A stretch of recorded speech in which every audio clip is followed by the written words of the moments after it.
Chegamos no capítulo 4, nós vamos ler do verso 1 até o verso de número 5. Filipenses 4, 1.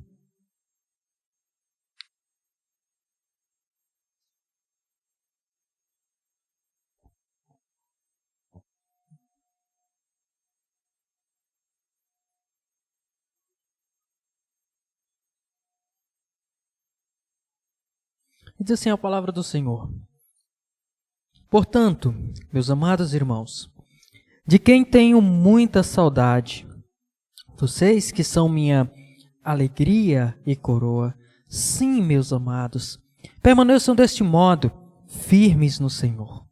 Peço a Evódia e peço a Síntique que no Senhor tenham o mesmo modo de pensar.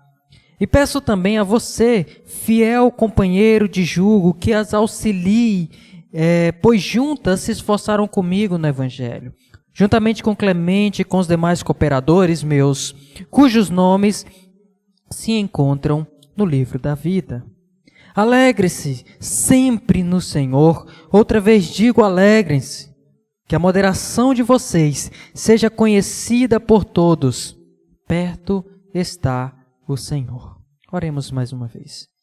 Pai soberano, nós te rendemos graça porque estamos diante da tua palavra, crendo, ó Deus, que tu és o Senhor que fala conosco por meio dela. Obrigado, ó Deus, porque o Senhor, ó Pai, nos revelou a si mesmo, ó Deus, e por meio desta palavra. Eu quero clamar a Ti, ó Deus, por cada coração que aqui está, que o Senhor venha, Senhor Deus, atingir com a Tua palavra, penetrar, Senhor Deus, com a espada do Espírito que é a Tua palavra, ó Pai, porque Tu conheces a necessidade de cada um deles. Eu não conheço, mas Tu sabes, ó Deus. Então penetra de acordo com a necessidade de cada um. Quanto a mim, ó Deus, clamo a Ti que use a minha vida. Ó Deus, nas minhas limitações, ó Pai, nas minhas falhas, eu peço a Ti, ó Deus, que use o Teu servo, conforme a Tua vontade e o Teu querer. Que eu esteja aqui tão somente como um arauto, ó Pai, que fala assim diz o Senhor. Então que os meus conceitos fiquem, ó Deus, caiam por terra e que atrás da Tua cruz eu esteja, ó Pai, para pregar com temor e tremor a Tua palavra. É o que eu oro no nome de Jesus. Amém. Irmãos, nós vamos pensar hoje nesse capítulo de número 4 de Filipenses,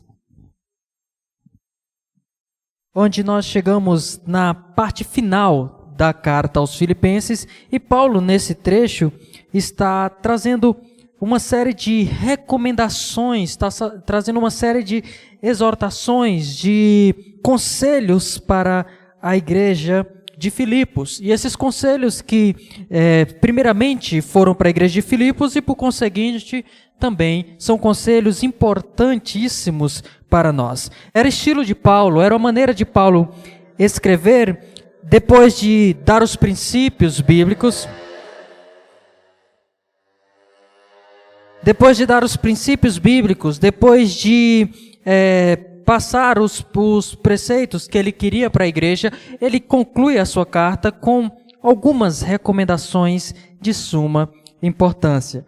E essas recomendações que nós vamos refletir, que nós vamos pensar nesta manhã sobre cada uma delas. Essas recomendações vão até o versículo 9, mas nós hoje ficaremos na primeira parte dessas recomendações até o versículo 5, e na próxima semana nós trabalharemos do versículo 6 até o verso de número 9, porque quero dar uma ênfase maior também nessa segunda parte. Então nós vamos refletir sobre essas recomendações, né? É fato que tem um ditado popular que diz que se conselho fosse bom, não se dava, mas se vendia.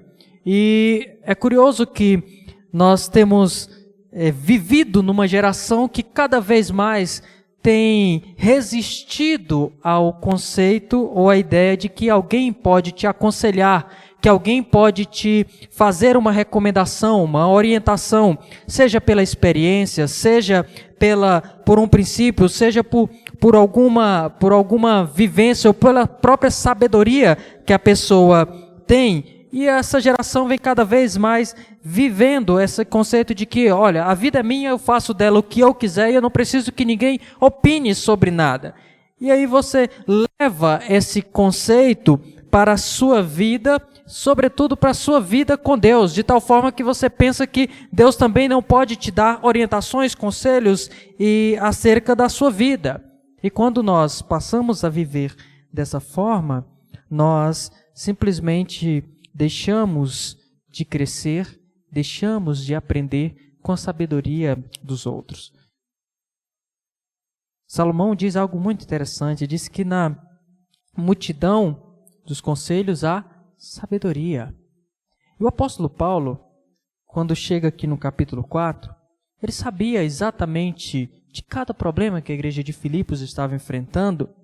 E desses problemas, Paulo queria encorajar essa igreja, fazer algumas recomendações, alguns conselhos práticos para que essa igreja vivesse. E Paulo, ele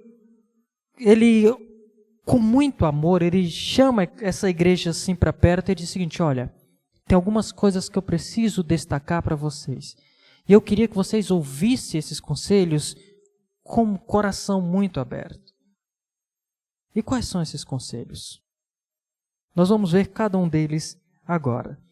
Mas é interessante como Paulo começa. Paulo começa o versículo 1 com um portanto. Esse portanto aqui, essa partícula, ela nos ensina algo, ela nos faz aqui uma conexão do que acabou de ser dito. Então Paulo está dizendo o seguinte: olha, com base no que foi dito, nós vamos concluir isso, nós vamos concluir algumas coisas. Ele está fazendo uma ponte com aquilo que ele acabou de ensinar e o que ele vai ensinar agora. Então, é só nós lembrarmos que daquilo que o irmão Tiago bem pregou na semana passada, acerca da eternidade, acerca do reino, acerca de que a nossa identidade é uma identidade de alguém que não é deste mundo, mas alguém que que é um cidadão celestial, alguém que tem uma identidade em Cristo, de alguém que não é como ele vai usar aqui, não é como os inimigos da cruz, aqueles liberais, aqueles libertinos que faziam tudo conforme a sua vontade, conforme o seu próprio coração, conforme os seus próprios desejos, e não era também como os legalistas que ele fala lá no início do capítulo 3, que ele chama de cães, os que são judaizantes, aqueles que estavam acrescentando a escritura, e os liberais aqui do final do capítulo que estavam tirando. E eles estavam enfrentando esses problemas, eles estavam enfrentando essas pressões. E aí ele diz, portanto, com base nisso, olha como ele chama esses irmãos. Ele diz, meus amados irmãos, de quem tenho muita saudade, vocês são minha alegria e coroa. Olha que interessante. Paulo vai dar algumas recomendações, e algumas dessas recomendações, elas são bem enfáticas, elas são bem firmes. Por isso Paulo começa dizendo o seguinte, olha, meus amados irmãos. Paulo está falando aqui, não como alguém que vem de cima para baixo, para dizer o seguinte, façam o que eu digo, eu estou mandando porque eu sou o apóstolo Paulo. Não, ele está dizendo o seguinte, olha, vocês são irmãos em Cristo, nós fazemos parte da mesma família, e essa família que nós fazemos parte, Paulo está dizendo, vocês são amados, vocês moram no meu coração.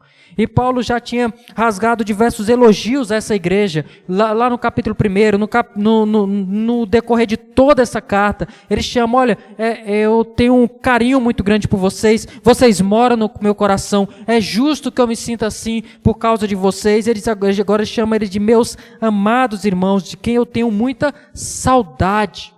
Paulo está dizendo, olha, eu estou aqui, eu sei dos problemas que vocês estão passando, mas eu tenho muita saudade. Paulo já havia expressado que ele queria estar novamente com esses irmãos, que ele queria estar lá para o bem daqueles irmãos, para a saúde espiritual daqueles irmãos. Paulo queria estar novamente com eles. E eles, vocês são minha alegria, eu tenho muita saudade de vocês. E ele está dizendo, vocês são a minha alegria. Lembra que Paulo diz que todas as vezes que ele se lembra dessa igreja, ele ora a Deus por essa igreja com alegria. E ele está dizendo que vocês são minha alegria. Quando vocês vêm à minha mente, meu coração se enche de alegria por causa de vocês. Mas não somente isso, ele diz, vocês são minha alegria e coroa. Essa expressão aqui, coroa, ela, para nós, quando a gente escuta coroa no português, já vem à nossa mente a ideia de coroa de um rei. Com o rei colocando ali a coroa como algo que está ali sobre a cabeça do rei. Mas existem duas palavras gregas para coroa, uma que significa exatamente essa que vai sobre a cabeça, e uma outra palavra que significa coroa de louros, ou seja, era o prêmio que um atleta recebia no final da corrida. O vencedor do prêmio, ele era chamado ali pelo juiz e diante do juiz, diante das pessoas importantes ali, ele recebia a premiação. Talvez, se nós fôssemos contextualizar, seria a ideia de uma medalha. Nos Jogos Olímpicos, o vencedor recebe uma medalha. E Paulo está dizendo o seguinte, vocês são a minha medalha, vocês são o meu prêmio. Paulo lembra do contexto, do portanto que está nos remetendo ao contexto. Paulo está falando do que, olha, chegará um dia que nós estaremos lá, na eternidade, nossa pátria é lá. Quando chegar nessa pátria, que ele vai dizer, o Senhor Jesus, o qual transformará o nosso corpo de humilhação igual ao corpo da sua glória, segundo o poder que vai subordinar a si mesmo todas as coisas. Então Paulo está falando que haverá um prêmio quando nós chegarmos lá, haverá um alvo, que ele chama de alvo, prêmio, no versículo 14 do capítulo 3, esse prêmio que Paulo está dizendo, ele diz, olha, vocês, quando eu chegar lá, eu vou olhar para vocês, e vocês serão esse meu prêmio, vocês serão essa minha coroa. Ele olha para a igreja de Filipos como esta coroa. Aquelas pessoas em que Paulo pregou o evangelho, que vieram a crer em Cristo por causa do ministério de Paulo. Isso nos faz refletir sobre quantas pessoas talvez nós possamos olhar hoje e dizer, olha, Tiago, você é a minha coroa. Ou Pedro, ou Marcos. Quantas pessoas nesse decorrer, nessa caminhada cristã, você pôde levar a Cristo, discipular, fazer a pessoa conhecer mais a Jesus, para que você olhe para aquela pessoa e diga, olha, essa vai ser também a minha coroa. Eu olho para ela, meu coração se enche de alegria, porque eu vejo a caminhada dela com Cristo. Quantas pessoas, no decorrer da nossa caminhada cristã, nós podemos olhar e pensar assim? Se nós não temos ninguém, seria uma boa meta para esse ano, de dizer, olha, eu vou, pelo menos, apresentar a Cristo a uma pessoa, conduzir essa pessoa e discipular essa pessoa, para que também meu coração se encha de alegria quando olhar lá para a eternidade, para o final desta corrida, que Paulo está dizendo, essa corrida da fé, que ele fala lá no versículo 14, quando chegar lá, que eu completar o alvo, eu ter essa coroa, esse prêmio, essas pessoas que vieram à fé.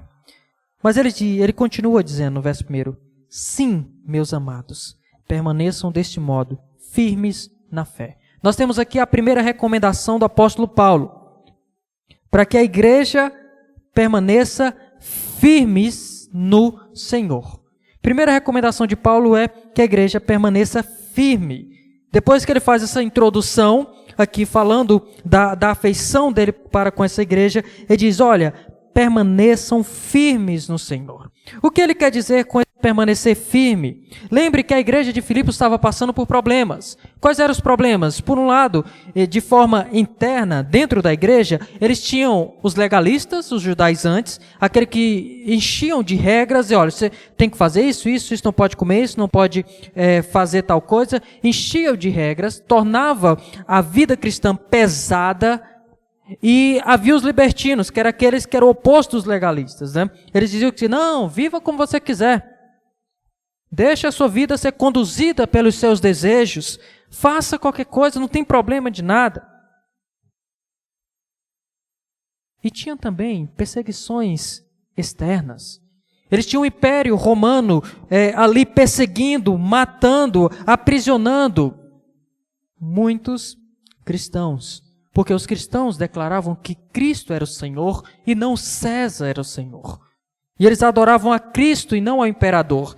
E aí havia essas perseguições internas e externas. E Paulo está dizendo, olha, independente dessas pressões, permaneçam desse modo firmes.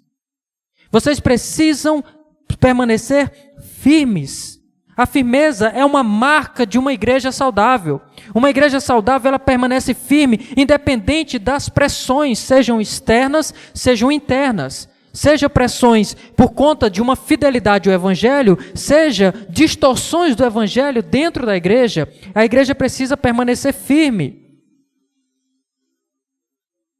Mas observe que essa firmeza é algo que nós não buscamos a partir de nós mesmos. A igreja não permanece firme porque nós somos fortes, porque nós somos bons o suficiente. Não, a firmeza, ela tem uma fonte. E o que o texto nos diz? Permanecei firmes onde? No Senhor. O Senhor, Ele é a nossa fortaleza. Como diz o salmista que nós lemos, como bem orou o irmão Josinei, o Senhor, Ele é a nossa fortaleza. Ele é quem firma os nossos pés. Ele é quem nos mantém firmes. Por isso que em Efésios 6, Paulo diz, fortalecei-vos no Senhor e na força do seu poder. Por isso que Paulo também em Efésios 3, ele ora para que os irmãos sejam fortalecidos pelo poder do Espírito. Porque a força que nós precisamos em meio a muitas adversidades e muitas perseguições, ela não está em nós, ela está no Senhor.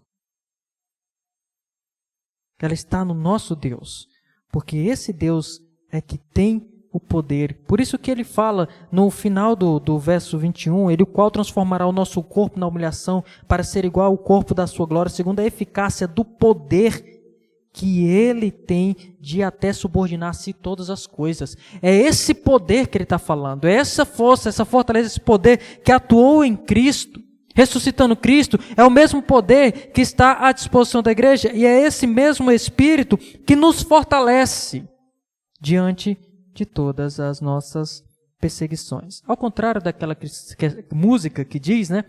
Acredite, é hora de vencer, essa força vem de dentro de você. A Bíblia nos ensina o oposto, a força não vem de dentro de nós.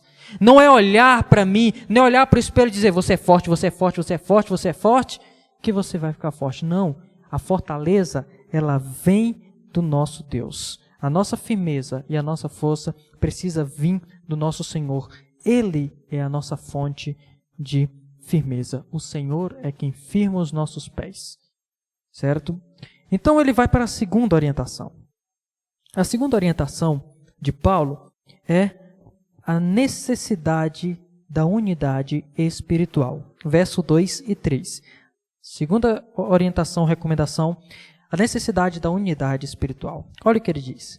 Peço a Evódia e peço a Sintique que entrem no Senhor, tenham o mesmo modo de pensar. Olha que interessante. Paulo, ele vai aqui rogar, algumas traduções colocam rogo, né? Que traz um peso maior à súplica que Paulo vai fazer aqui.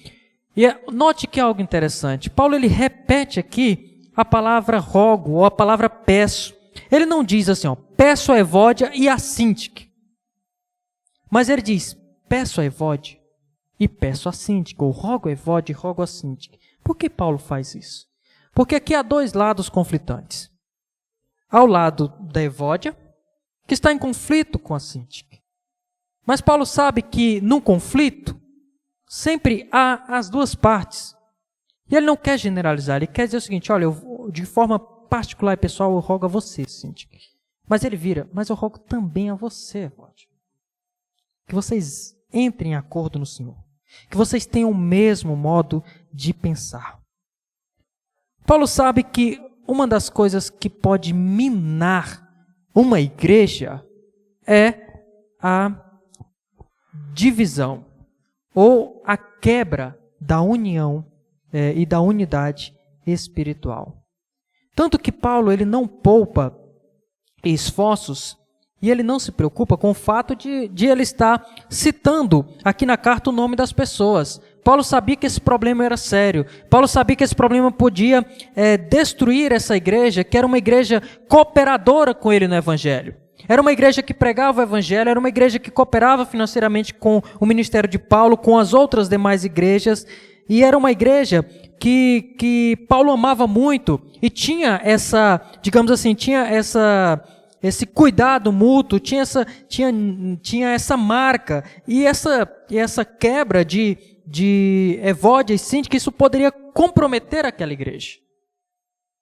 Talvez nós possamos até lembrar de quando um dos líderes religiosos questionavam a Jesus se ele expulsava demônios em nome de Belzebu. E Jesus diz o seguinte: olha, casa dividida não subsiste. Como pode Satanás expulsar, né, o quebrar? E Jesus nos ensina esse princípio, de que casa dividida, ela não subsiste. Uma casa rachada, ela não pode caminhar, ela não pode seguir. E essa igreja, ela jamais poderia progredir se Evódia estivesse puxando para um lado e Síntique para o outro. Se Evódia dissesse, olha, nós vamos fazer tal coisa, aí a Síntique e o seu grupo dizia, vamos fazer de tudo para estragar essa programação, e assim sucessivamente. E Paulo, ele vai e cita o nome. E é curioso isso, porque essa carta, ela era, comumente as cartas que Paulo entregava, elas eram lidas diante de toda a igreja. Ele chegava lá na igreja e de repente começava a ler. E estava ali Paulo fazendo todas as recomendações e chega aqui e ele diz, peço a Evódia, peço a Síntique. Talvez seja o momento que elas se assustam, olham assim, opa, como assim? Peço que vocês tenham o mesmo modo de pensar. E essa palavra modo de pensar, essa expressão modo de pensar, é apenas uma palavra lá no grego, que é aquela palavra que a gente viu, que é a frônese, que significa pensamento, que impacta o nosso sentimento, nossa motivação e nos leva a uma ação. Ou seja, essa frônese, ele diz, tenham a mesma frônese de Cristo, ele está dizendo aqui para elas, olha, eu peço que vocês também exerçam isso, tenham esse mesmo modo de pensar, que vocês pensem de certa forma, que vocês se lembrem que há algo que é maior do que qualquer das nossas diferenças. E o que é isso? É esse mesmo modo de pensar que há em Cristo Jesus, essa mesma frônese de Cristo. Por isso que ele disse, eu peço a Síntique e peço a Evódia que pensem do mesmo modo no Senhor, que no Senhor vocês têm o mesmo modo de pensar. Sabe por quê? A unidade espiritual ela é tão importante para a igreja, porque ela quebra, a desunião, as dissensões, ela faz o oposto do que a obra de Cristo na cruz faz. O que a obra de Cristo fez? Efésios 2. Ela o quê? Ela une dois povos inimigos. A cruz, ela atrai povos que antes eram inimigos e torna desse povo um só povo, que lá em Efésios Paulo vai chamar de igreja, e ele vai dizer que os principados e potestades olham isso, os anjos olham esse mistério que antes estava oculto em Deus, que era tornando dois povos inimigos, um povo só, e ele diz que, olha, isso é a multiforme sabedoria de Deus, que os anjos, os principados, os potestades ficam admirados ao ver. E quando nós vemos uma igreja rachada, quando nós vemos uma igreja dividida, nós estamos vendo o contrário do efeito da cruz, que é unir povos diferentes. Nós somos diferentes, nós somos diversos, nós temos uma pluralidade, mas essa pluralidade é unida por um propósito maior, que é o quê? Que é essa frônese, que é esse mesmo modo de pensar, que é a cruz de Cristo, que é o Senhor que nos une. Então, o propósito do Senhor, a maneira de pensar do Senhor, a maneira de sentir como Cristo sente, a maneira de agir como Cristo age, isso é que nos une, isso é que nos atrai. Mas nós sabemos que os conflitos, eles são meio que inevitáveis, porque nós somos pecadores. A igreja é formada por pecadores. É bem verdade que somos pecadores remidos, mas ainda assim, pecadores. Nós fomos 100% libertados da condenação do pecado, mas o efeito do pecado ainda está sobre nós. E uma das quebras lá no Éden, como a gente já citou algumas vezes, foi a quebra da comunhão um com o outro. Que a gente pode chamar de síndrome de Adão. Quando Deus o confronta, ele olha logo para Eva e diz, foi a mulher que tu me deste. Já há uma quebra na comunhão de quem há pouco tempo, alguns versículos antes, ele estava ali declamando um belo poema para Eva, antes da queda. E nós sabemos que os conflitos, eles existem. E são meio que inevitáveis. E na igreja não é diferente. E há momentos em que o conflito, que começa com uma simples de um modo de dizer, amargura, mágoa, alguém falou alguma coisa que você não gostou, e aí você já guarda aquela mágoa, e isso vai aprofundando, vai virando um rancor cada vez maior, de tal forma que você passa a não suportar a outra pessoa, e por não resolver aquilo vai aprofundando, vai ficando cada vez pior, e vai chegar um nível que talvez você não consiga mais sentar com aquela pessoa e resolver a questão. Vai chegar um nível que toda vez que você olha para a pessoa, vocês vão discutir e não vão resolver. E o que fazer? Talvez Evódia e Sintique, elas chegaram nesse nível. Tanto que Paulo, no versículo 3, olha o que ele diz. E peço também a você, fiel companheiro de jugo, que auxilie essas mulheres. Paulo está convocando um terceiro irmão e a gente não sabe exatamente quem é esse irmão. Os estudiosos, os comentaristas, eles se divergem um pouco acerca se fiel companheiro de jugo é uma qualidade ou se é um nome, né? É muito provável que esse que a gente traduziu como fiel companheiro de jugo seja o nome desse irmão, que no grego seria Sísigos, né?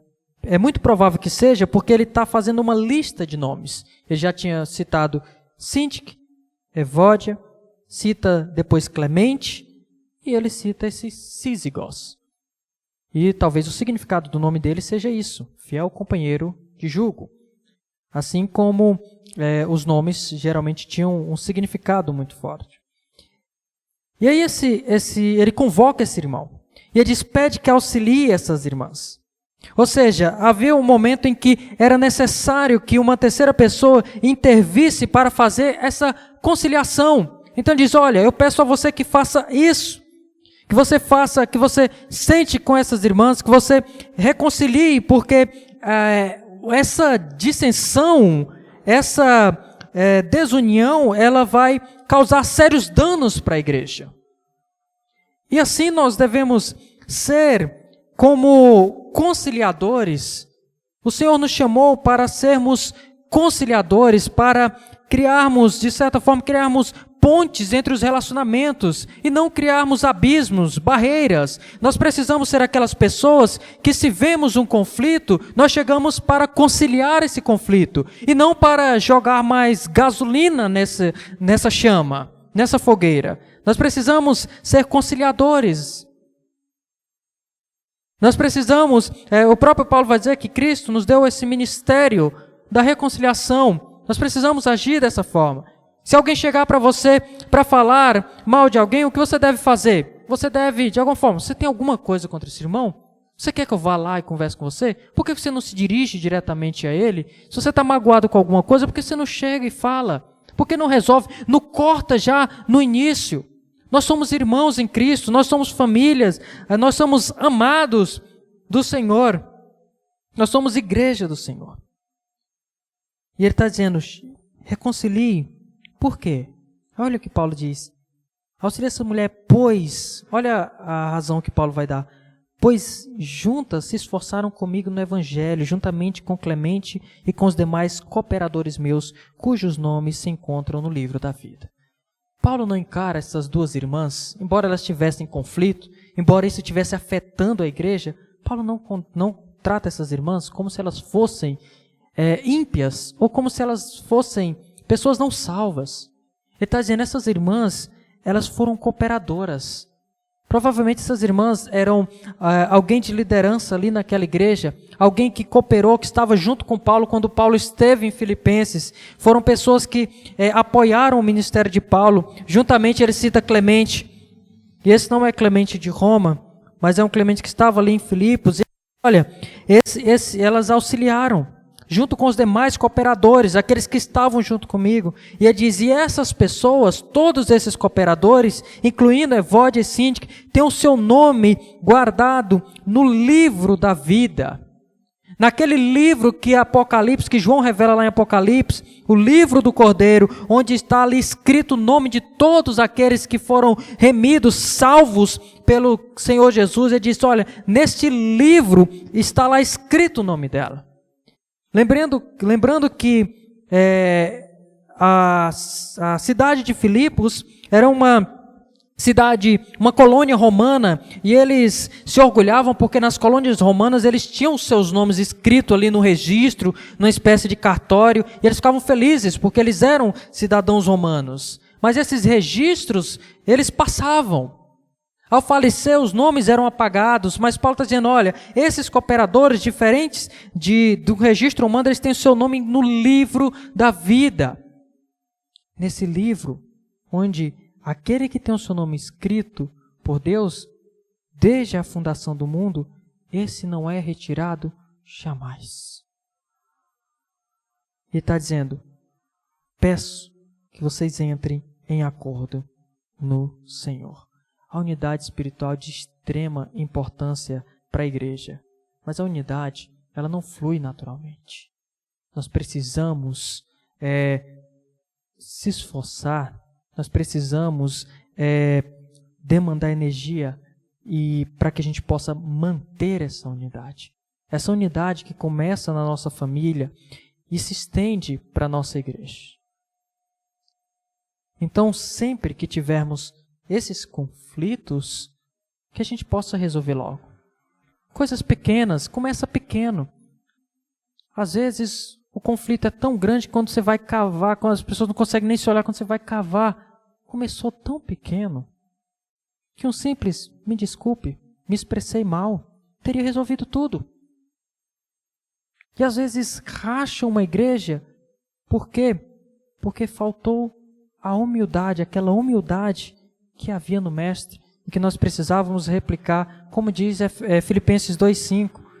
Então, irmãos, que nós tenhamos sempre em mente isso. Olha, se alguém fala alguma coisa, vai, conversa, resolve na hora. Se precisar de ajuda, chama uma liderança, chama um presbítero, chama um pastor, conversa, pede ajuda, mas reconcilie, que isso comece no nosso lar, na nossa casa. Que a gente não possa colocar a cabeça no travesseiro, irado com o filho, com o esposo, com a esposa, com a mãe, mas que a gente possa solucionar todas essas questões para que a gente mantenha essa unidade espiritual na igreja e nas nossas famílias. Mas ele segue dando uma outra ordem, dizendo, alegre-se sempre no Senhor, outra vez digo, alegrem-se. A terceira recomendação de Paulo é para que a igreja mantenha-se sempre alegre. Notem que Paulo aqui, ele vai enfatizar. Ele podia só dizer assim, alegre-se no Senhor. Mas ele enfatiza, ele quer dar força e peso para o que ele está dizendo. Então ele fala duas vezes o imperativo, alegre-se, alegrem-se. E talvez esse seja o tema central da carta de Filipenses, que alguns gostam de chamar de a carta da alegria, pela quantidade de vezes que Paulo trata sobre essa questão. Mas aqui nas recomendações finais, ele dá uma ênfase grande na alegria. E ele está nos ensinando que a alegria cristã, ela é uma ordem, é um mandamento. Então um cristão triste, ele está pecando. Mas aí a gente precisa entender o que ele quer dizer com essa alegria. O que ele quer dizer com esse alegrar sempre no Senhor. Porque não é uma alegria passageira, mas é uma alegria constante. Ele diz, alegre-se sempre. Não é só quando você receber notícias boas, mas é sempre. Porque existe um estado de alegria que nós temos sempre que recebemos uma notícia boa, seja uma promoção, seja um presente, seja qualquer outra circunstância. Nós nos alegramos, nós temos aquele momento de alegria, mas que passa. Passa quando a gente esquece daquela notícia ou passa quando logo em seguida nós vemos uma notícia triste. E quem não passa por problemas? Quem de certa forma não fica triste diante do sofrimento, das injustiças e de muitas circunstâncias adversas que nos acontecem? Paulo sabe disso também, porque assim como nós, ele também se entristece.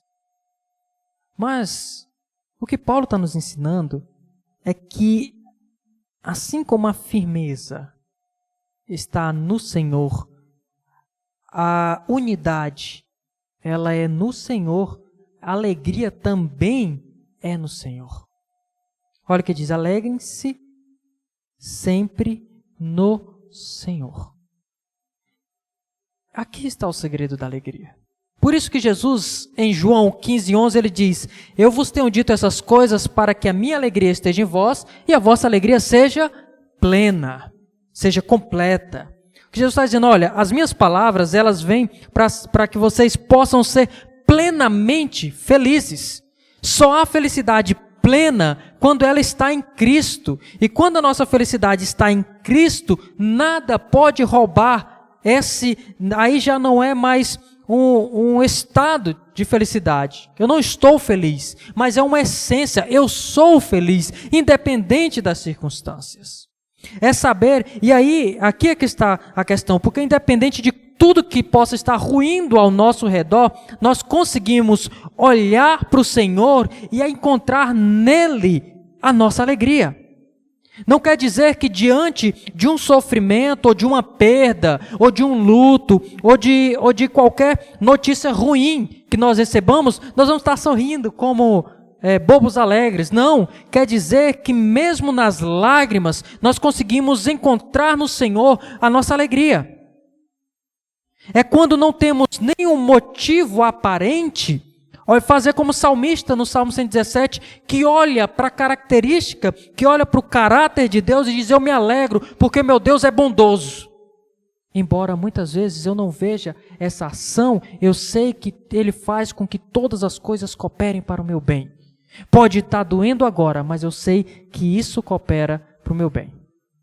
Eu sei que o choro pode durar uma noite, mas a alegria vem pela manhã. Então a gente olha para o nosso Senhor, firma nele a nossa alegria.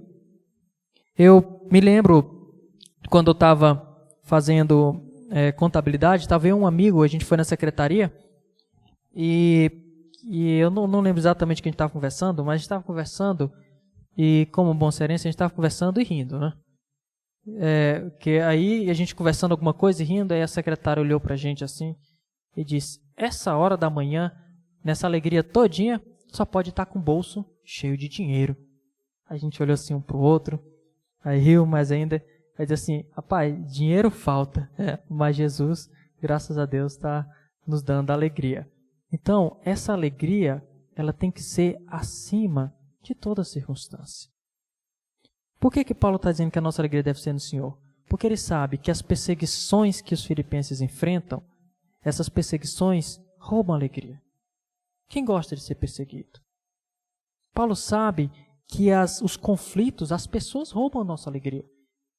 Evódia e Síntica estavam brigando, estavam criando partidos dentro da igreja. Quem vai ficar feliz com isso? Quem gosta das duas? Vou ter que escolher um lado, como que eu fico? Quem vai ficar feliz com isso? Mas Paulo está dizendo, ponha a sua alegria no Senhor, que nem circunstâncias, nem pessoas irão roubá-la de você.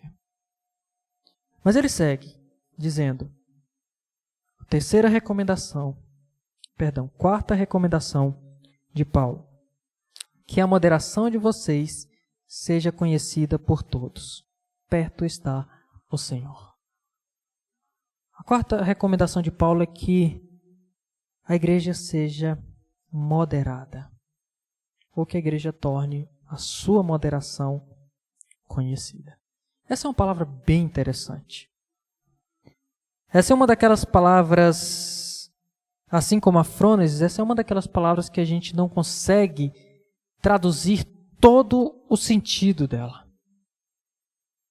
Talvez moderação seja a palavra que mais se aproxima da ideia, do conceito do que Paulo está querendo falar aqui. E essa ideia de moderação, para tornar isso bem didático, bem claro, moderação é quando... Eu gosto até da tradução também da NVI, que traduz, se não me falha a memória, com amabilidade. É isso, né, Mar? Amabilidade. Então, esse conceito de moderação ou amabilidade é o oposto de uma vida centrada em si mesmo. Você, muitas vezes, abrir mão, digamos assim, do seu direito, digamos assim, de justiça, para demonstrar bondade e misericórdia para com o outro.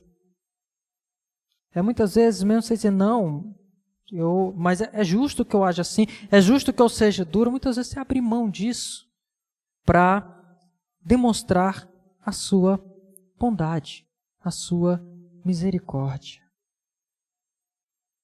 É você agir não na mesma moeda. Não, é o oposto daquela ideia muito usada nos nossos dias, que diz: cada um tem de mim o júnior que merece. Se age rude comigo, eu vou ser rude também. Se age simpático, eu vou ser simpático. Se age indiferente, eu serei indiferente. O que Paulo está ensinando é não é assim que o cristão deve agir. Se o cara foi rude, haja com bondade e amor. É lembrar do Provérbios que diz, né, que a palavra branda, ela o quê? Exatamente. Mas a palavra dura, o que é que ela faz? Exatamente. Então lembrar que nós precisamos agir como nosso Senhor Jesus mesmo nos ensinou.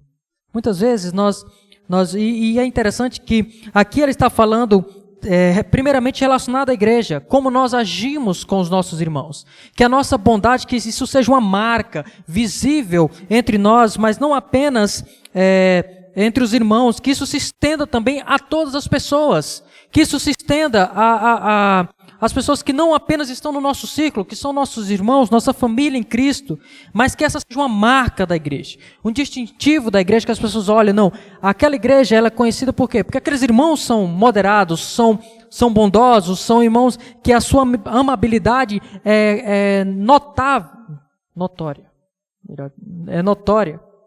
Então, que isso seja um distintivo. Porque, infelizmente, hoje, o que nós vemos nas redes sociais são os irmãos se degladiando entre si e também com os de fora. São coisas que você lê e você não acredita que você está lendo. E brigas e mais brigas sem necessidade. E é interessante. Eu não sei quantos de vocês já passaram por isso. Mas quando eu era ainda adolescente, para a juventude, novo convertido, eu passei por uma experiência que isso me marcou por toda a vida e até hoje. Tinha um senhor, tinha uma messarier, e ele gostava, sempre que ele via um cristão, ele gostava de debater sobre religião. Ele só falava abobrinha. Aí ficava ali, cutucando, e aí, depois de tanto insistir, eu perdi a paciência com ele e fui rude, grosso, Eu acho que era tudo que ele queria. Ele olhou para mim e disse assim, ué, mas você não é cristão? E age dessa forma? E ali eu aprendi uma grande lição. Que muitas vezes, e na maioria das vezes, para ser sincero, não é apenas o que a gente diz, mas é como a gente diz. A verdade ela pode ser dita de várias maneiras. Então, o que a gente diz é importante, mas como a gente diz também é importante. Então, que a nossa bondade seja conhecida diante de todos os homens. E qual a razão que Paulo dá? Ele diz, perto está o Senhor. Esse perto está o Senhor pode ter duas conotações. Pode ter dois sentidos. O primeiro sentido pode ser um sentido temporal. Perto está o Senhor com relação ao tempo. O Senhor está perto de voltar. Perto está o Senhor, perto está a segunda vinda. Então, porque o Senhor está perto, nós precisamos ter a nossa bondade diante de todos os homens notória. Quase não sai. Notória. Por quê? Porque quando o Senhor chegar, quando o Senhor voltar, nós não queremos, como a gente diz, não queremos ser pegos desprevenidos. Mas um outro sentido, eu acredito que esse até dentro do contexto chegue mais perto, os dois podem ser, mas eu acho que até esse chega um pouco mais perto, que é no sentido espacial. O Senhor está perto, ou seja, o Senhor está próximo de nós. O Senhor está, como Ele mesmo prometeu, estarei convosco todos os dias até a consumação dos séculos. O Senhor está próximo de nós. Porque o Senhor está próximo de nós, porque Ele está conosco, porque Ele está diante de nós, nós devemos mostrar a nossa amabilidade, a nossa moderação. Então, essas 4 recomendações do apóstolo Paulo para que a igreja se mantenha firme, para que a igreja se mantenha unida, que a igreja se mantenha alegre e que a igreja demonstre a sua moderação, essas 4 recomendações de Paulo para Filipenses, elas são de extrema importância para nós que queremos construir uma igreja saudável. Sabemos que são difíceis, mas Paulo não disse que a gente vai fazer isso sozinho. Por isso que todas elas ele diz o quê? No Senhor. Que nós possamos estar sempre olhando para o nosso Senhor, porque Ele é que nos firma os pés, Ele é que nos mantém unidos, Ele que nos mantém alegres e Ele é que Ele que nos auxilia na nossa moderação. Ele está perto de nós, nos auxiliando na nossa moderação. Que Ele nos capacite a viver e a cumprir cada uma dessas recomendações. Amém?